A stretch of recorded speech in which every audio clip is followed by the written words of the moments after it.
ఈ రోజే డౌన్లోడ్ చేయండి. మీ ఫేవరెట్ షోస్ చూడండి. ఒకటే మాట చెప్పు, మీ అన్నయ్య మా చెల్లి మెళ్ళలో తాళి కట్టాడా? సే శ్రావ్య, yes or no? లేదు. మరెందుకు వచ్చావు? మీ అన్నయ్య నా చెల్లిని పెళ్లి చేసుకున్న రోజే నిన్ను ఇంటికి తీసుకొస్తానని ఆల్రెడీ చెప్పాను కదా, గుర్తులేదా? మర్చిపోయావా? లేకపోతే మతి తప్పొచ్చావా?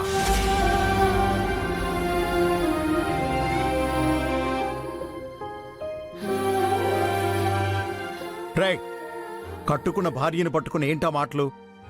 మతి తప్పింది తనకు కాదరా, నీకు. వాడి మతి బాగానే ఉంది కాబట్టే ఇంకా తనతో మర్యాదగా మాట్లాడుతున్నాడు. లేదంటే మెడబట్టుకుని బయటికి గెంటేసేవాడు.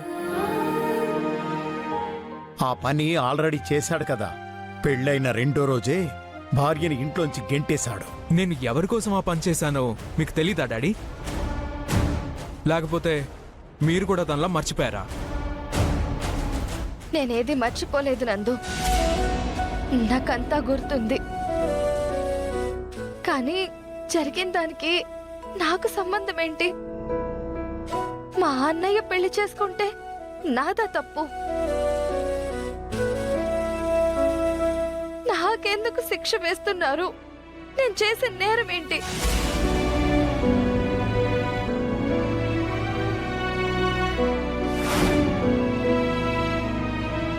చెప్పండి ఆంటీ.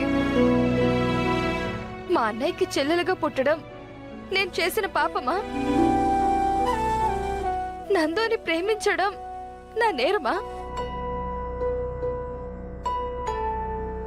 నందునే నా జీవితం అనుకుంటున్న నాకు ఎందుకింత శిక్ష వేశారు?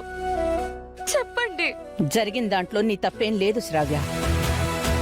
నువ్వు నందుని ప్రేమించటం పొరపాటు కాదు, పెళ్లి చేసుకోవటం నేరము కాదు.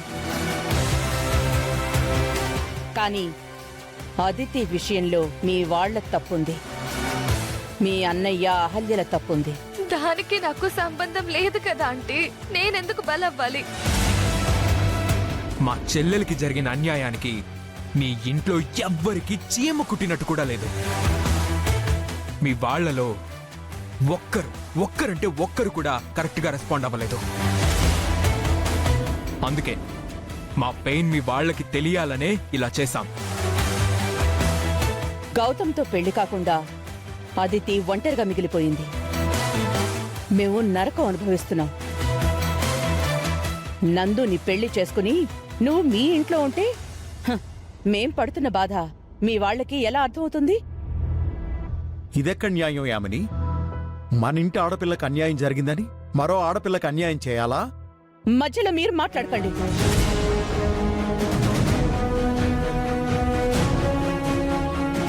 శ్రావ్య నా ఇంటికి పంపించి 2 రోజులవుతోంది. ఇప్పటి వరకు వాళ్ళు ఎలాంటి డిసిజన్ తీసుకోలేదు. కూతురి కాపురం గురించి తన అమ్మ నాన్నలకు బాధ్యత లేదు, చెల్లెలి జీవితం గురించి తన అన్నకి ఏమీ తెలీదు. వాళ్ళకే లేనప్పుడు మాకెందుకు? మధ్యలో నేను నలిగిపోతున్నాను ఆంటీ. నా గురించి ఆలోచించండి. అలాంటి కుటుంబంలో పుట్టడం నీ దురదృష్టం శ్రావ్య. దానికి మేమేం చేస్తాం? ప్లీజ్ ఆంటీ, మీరేం చెప్పినా చేస్తాను. నన్ను మీ ఇంట్లో ఉండనివ్వండి. నేను ఆ ఇంటికి వెళ్ళను. వాళ్ళకి నాకు ఏ సంబంధం లేదు. సంబంధం లేకుండా ఎలా ఉంటుంది శ్రావ్య? నువ్వు ఈ ఇంట్లో ఉంటే మీ వాళ్ళకి మా పెయిన్ ఎలా తెలుస్తుంది? నువ్వు వాళ్ళెదురుగా ఉంటేనే కదా నీకోసం వాళ్ళు ఏదో ఒకటి చేస్తారు. చేయాల్సింది వాళ్లే, నీ చేతుల్లో ఏం లేదు. అదే కదా నందు, నా చేతుల్లో లేని దాని గురించి నన్నెందుకు శిక్షిస్తారు?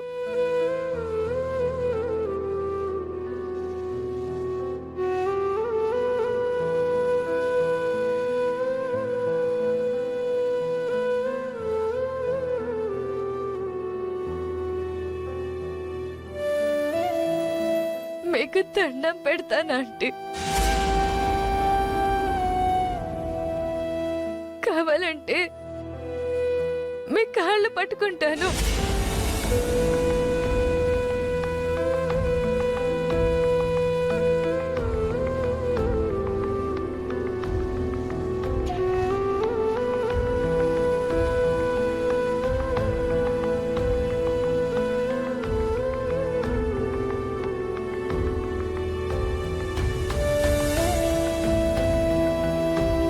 చూడు శ్రావ్య,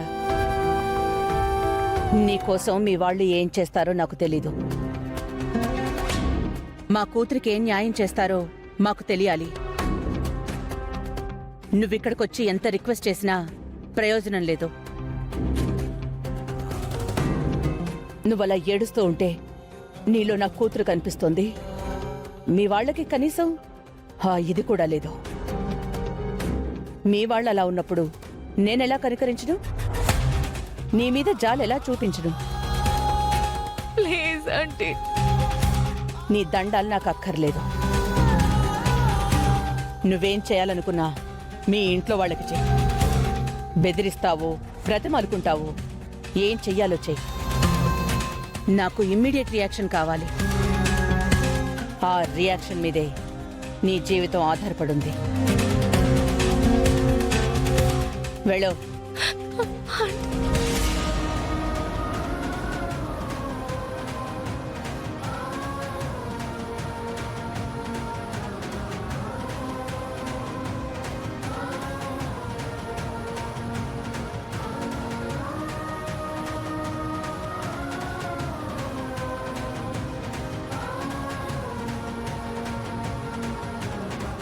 నందు, అమ్మ మాటే నా మాట.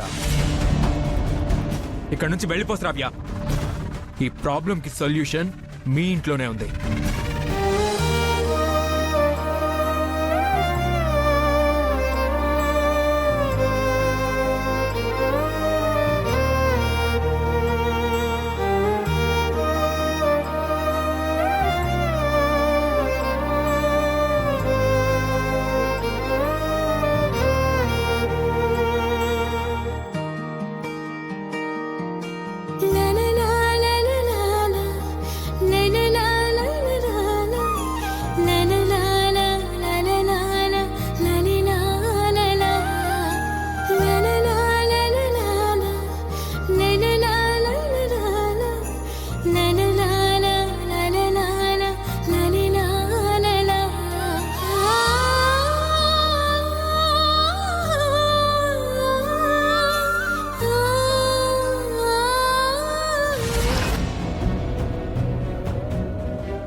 కూతురి కాపురం గురించి తన అమ్మ నాన్నలకు బాధ్యత లేదు. చెల్లెలి జీవితం గురించి తన అన్నకి ఏమీ తెలీదు. వాళ్ళకే లేనప్పుడు మాకెందుకు?